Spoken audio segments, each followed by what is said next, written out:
Hello everyone, welcome back to the Rana Academy. So आज के lecture के अंदर हमने क्लास 9th आईसीएसई फिजिक्स का जो चैप्टर 3 है जिसका नाम है लॉज ऑफ मोशन, उसके पार्ट ई को हमने आज स्टार्ट करना है। तो आज का जो पहला टॉपिक हमने डिस्कस करना है उसका नाम है the universal law of gravitation. तो बिना कोई टाइम वेस्ट किए चलिए शुरू करते हैं। सो देखिए, हमारे यूनिवर्स के अंदर कोई भी ऐसी बॉडी जिसके अंदर मास है वो एक्चुअली में एक दूसरे के ऊपर एक फोर्स ऑफ अट्रैक्शन लगाता है।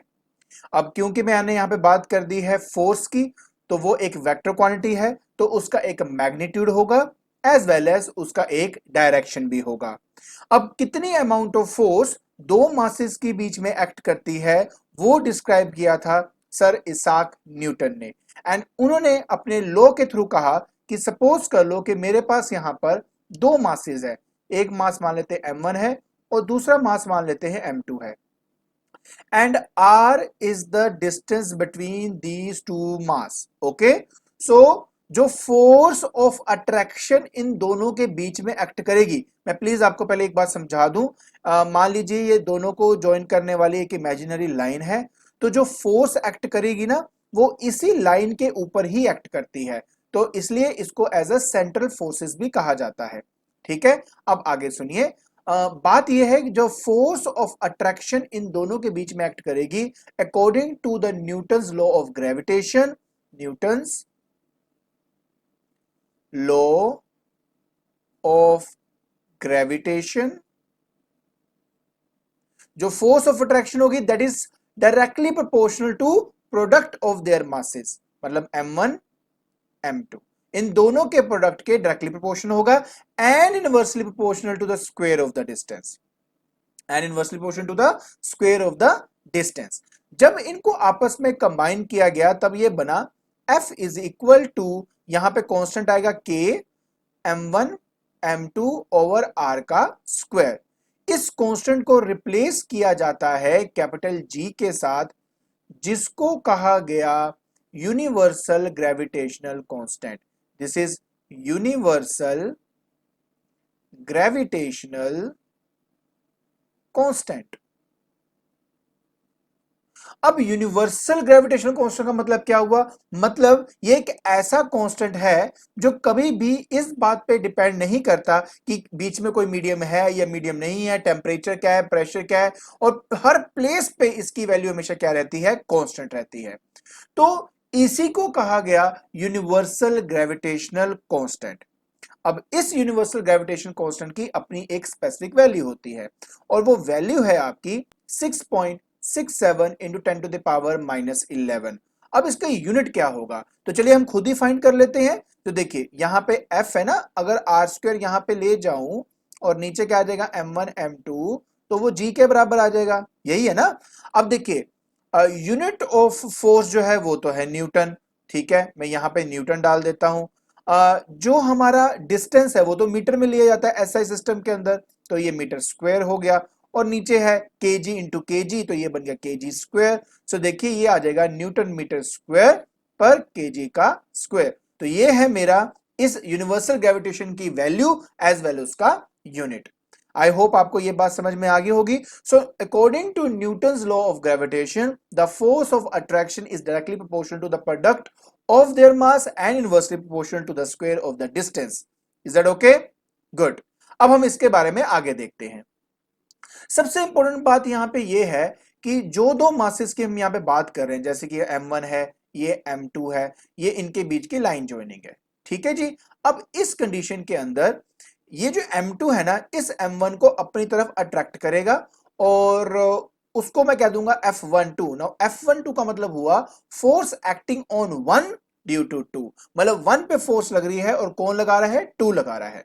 उसी तरह अगर मैं m1 की बात करूं तो m2 को वो अपनी तरफ अट्रैक्ट करेगा और उसको लिखूंगा m21, और m21 का मतलब होगा force acting on two due to one.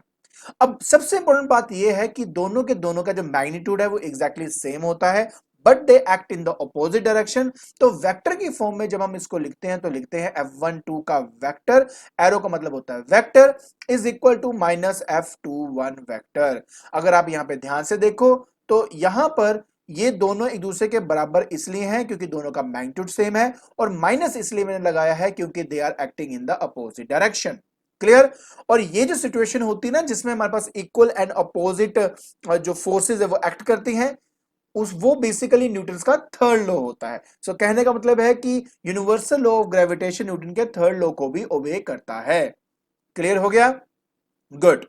और अब अगर आपसे पूछें कि बताइए कि कैपिटल जी एग्जैक्टली होता क्या है, तब हम ये कहते हैं कि देखिए according to the formula F is equal to G m1 m2 over r का square, we say that the universal gravitational constant is numerically is equal to force if the force of attraction is seen between the two masses of 1 kg each।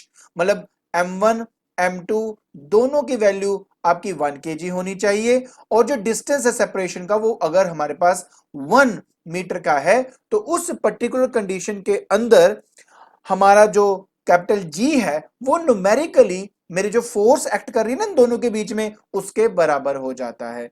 So please इस बारे में हमेशा बात को याद रखना। चलिए अब हम न्यूटन्स लॉ के कुछ इंपॉर्टेंट पॉइंट्स को भी समझ लेते हैं। तो पहला पॉइंट ये कहता कि it is attractive in nature, it is attractive in nature, मतलब ये कभी भी रिपल्सिव नहीं हो सकता, they always attract each other. Okay. Number two, it depends upon the product of mass, ठीक है, या फिर हम ये भी कह सकते हैं it is directly proportional to, directly proportional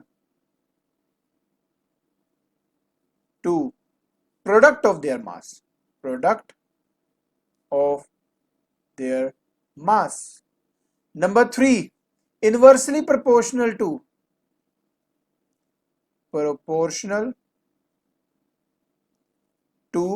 the square of the distance between them, the square of the distance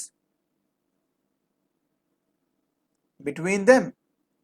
एक ना ये बात प्लीज समझने की कोशिश करना कि if distance is doubled, distance is doubled, मतलब मान लीजिए उन दोनों के जो बीच का डिस्टेंस है ना वो मैंने डबल कर दिया। अगर मैं इन दोनों के बीच का डिस्टेंस डबल कर दूंगा ना तो ये कहता है कि f जो है inversely proportional to the square of the distance है। तो इसका मतलब होगा कि f डायरेक्टली प्रोपोर्शनल टू क्या आ जाएगा, 1 अपॉन डबल मतलब 2r का स्क्वायर हो जाएगा। अगर आप इसको देखेंगे तो ये क्या बन गया, ये आपका बन जाएगा 1/4r का स्क्वायर। तो मतलब पता क्या हुआ, तो f था 1 अपॉन आर स्क्वायर, और जो नया फोर्स है वो 1/4 टाइम्स ऑफ आर स्क्वायर है। इसका मतलब क्या हुआ कि जो नया फोर्स है वो पुराने का 1/4 हो गया।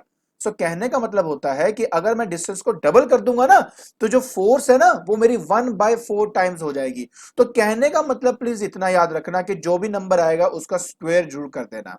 Okay. And the fourth which is important of course, देखिए फोर्थ पॉइंट आपका ये कहता है कि ये जो फोर्स है ना ये सिग्निफिकेंट सिर्फ तभी आती है जब मैं हेवनली बॉडीज को स्टडी करता हूं। अब हेवनली बॉडीज को स्टडी करने का मतलब क्या हुआ, देखिए ये जो ग्रेविटेशन फोर्स है ना इसका एहसास हमें तभी होता है जब मैं हेवनली बॉडीज की बात करता हूं, जब मैं बात करता हूं motion of a planet around the sun या मून अराउंड द अर्थ। उस कंडीशन के अंदर हमें समझ में आती है कि ये जो ग्रेविटेशन है ये सचमुच एक्शन में है। लेकिन जो छोटे मोटे जो ऑब्जेक्ट्स है, जैसे कि मेरे पास दो बॉडीज हैं छोटी सी, और उनके बीच में अगर आप कहेंगे कि फोर्स एक्ट करता है, मैं बोलूंगा हाँ फोर्स तो एक्ट करता है, बट आप कहेंगे सिर्फ फोर्स तो एक्ट करता है बॉडी तो मूव नहीं कर रही।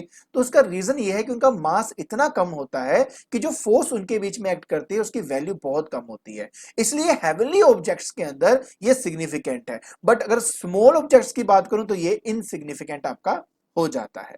क्लियर? तो ये 4 इंपॉर्टेंट पॉइंट है इस चीज को लेकर। फिर मन में आता है कि हमें मतलब इसकी इंपॉर्टेंस क्या है।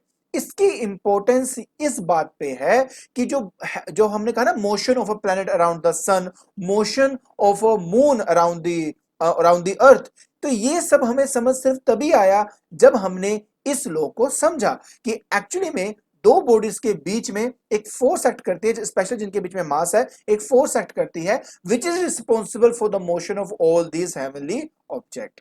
ओके, सो यही है इसका इंपॉर्टेंस। आई होप आपको यह समझ में आ गया होगा कि यूनिवर्सल लॉ ऑफ ग्रेविटेशन क्या होता है। ठीक है, आज के टॉपिक के अंदर हमने डिस्कस किया universal law of gravitation. I hope आपको ये जो कंसेप्ट है ये समझ में आ गया होगा। तो अब आपने क्या करना है, जल्दी से डिस्क्रिप्शन बॉक्स में जाइए और इसका जो नोट है वो डाउनलोड कर लीजिए, ठीक है। और साथ में मैंने आई थिंक 1 या 2 क्वेश्चन डाले हैं टेस्ट के लिए, तो वो भी आप अटेम्प्ट कर लीजिए।